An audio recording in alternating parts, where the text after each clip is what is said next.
क्यों कुछ राजघराने सरदार वल्लभ भाई पटेल को आज भी खलनायक मानते हैं, पर जिन राजाओं की सदियों पुरानी सत्ता छिन गई, उनके लिए यह एकीकरण नहीं बल्कि अधिग्रहण था। 31 अक्टूबर भारत के राष्ट्रीय एकता दिवस, वह दिन जब लौह पुरुष सरदार वल्लभ भाई पटेल का जन्म हुआ था।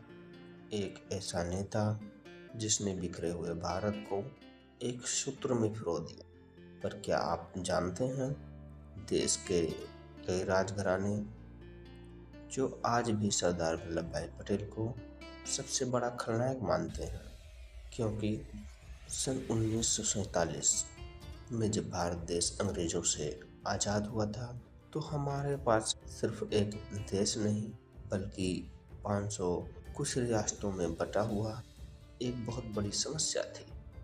हर रियासत अपना राजा, अपनी सेना, अपना झंडा और अपना सत्ता कायम करके रखना चाहती थी।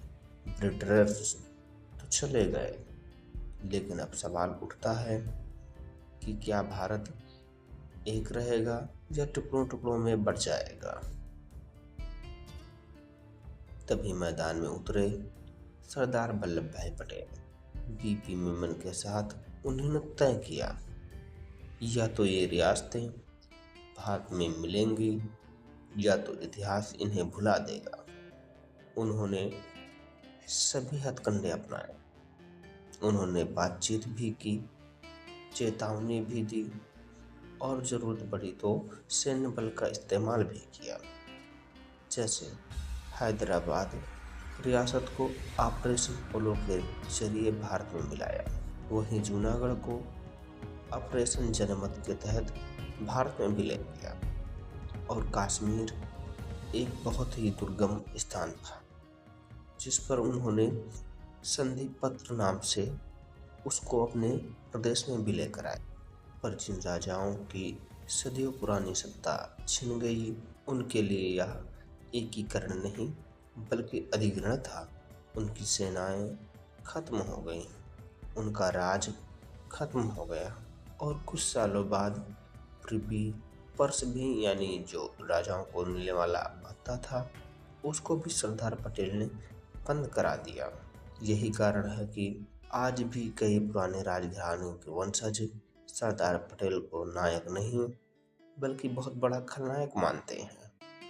लेकिन इतिहास के पन्नों में पटेल वही व्यक्ति हैं जिन्होंने भी एक बिखरे हुए भारत को एक राष्ट्र बनाया। अगर आज दिल्ली से कन्याकुमारी तक एक झंडा, एक संविधान और एक पहचान है, तो वह तभी संभव हुआ है सरदार वल्लभ भाई पटेल के इच्छा शक्ति से यह संभव हो सका है। शायद कुछ लोगों को उन्होंने सत्ता से वंचित किया, लेकिन उन्होंने हमें एक राष्ट्र की एकता दी। इसलिए आज भारत उन्हें खलनायक नहीं बल्कि भारत के लौह पुरुष के रूप में नमन करता है।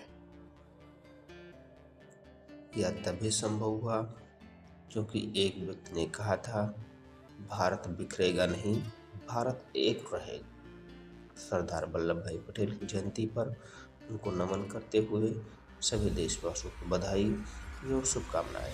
यदि हमारा चैनल और वीडियो पसंद आता है तो चैनल को सब्सक्राइब करिए, दोस्तों के साथ शेयर करिए, लाइक करिए व कमेंट करिए। नमस्कार।